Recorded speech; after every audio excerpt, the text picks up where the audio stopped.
প্রিয় দর্শক, আমি আজকে আপনাদের সামনে এখন আইছি বিরে ঘাস নামে যে কুয়া যেটা আছে আমাদের নবী হজরত মুস্তাফা সাল্লাল্লাহু আলাইহি সাল্লামর তান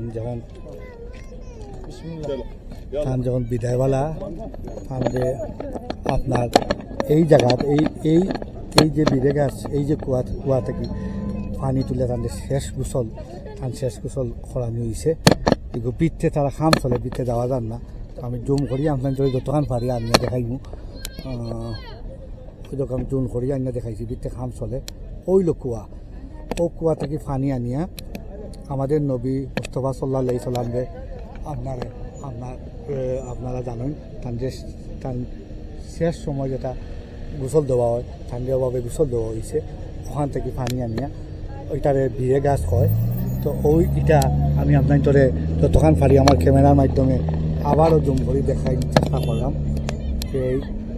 এই লগিয়া আপনার কুয়া তারা খাম করে, কুয়া ওই লগিয়া আপনার জালি দিয়ে একটাইল কুয়া ওটা খাম করে। ক্যামেরা দিয়ে আমি যতক্ষণ ফার্সছি আপনার দেখাইবার চেষ্টা করলাম। কুয়া দেখাইলাম, কুয়া দিয়েও আপনারা দেখুন। আমরা নবীর শেষ গোসল ভালো দেওয়া হয়েছে। ওই হিসাবে এখানে আপনাদের একটা ইসলামের একটা গুরুত্বপূর্ণ জায়গা হিসাবে আমি আপনাদের আমার ওটা দিয়া আমি ক্যামেরা বন্দি করে দেখাইলাম। এই যে কুয়া ওই লোক আপনারা দেখিলাম ওখানে ওই লোক আপনার আমরা নবী ও কুয়া থেকে পানি নিয়ে আপনার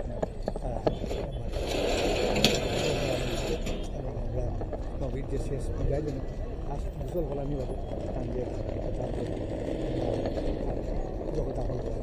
এই লোকে আপনার এগুলো ইতিহাস এবং এটারে কই বিরে গাছ। পুরা আরবিক শব্দ আমি উচ্চারণ করতাম পারলাম কিনা জানলাম না।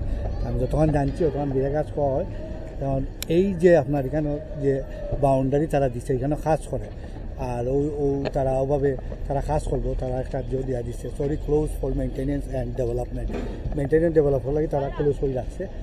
আপনারা আমি দেখাইলাম আরও কিছু আমি ক্যামেরা করিয়া দেখাইম আপনাদের দোকান পারি। আপনারা দেখিল আমার ওই দেখিল আমি তার যে শেষ উৎসব করানি হয়েছে, যে পানি ইউজ করা হয়েছে এই কুয়া থেকে নিয়ে পানি ইউজ করা হয়েছে। এটা হইল গিয়া আপনার আমরা মুসলমান লাগে একটা ইতিহাস। আমাদের নবীদের যেটা গোসল করানো হয়েছে এটা তো আপনার দেখানি দরকার। ওইটাকে আমি আপনার আমার ক্যামেরা বন্দি করলাম। এই এখন আর এখানে কিছু আর নাই, বিশেষ করে ও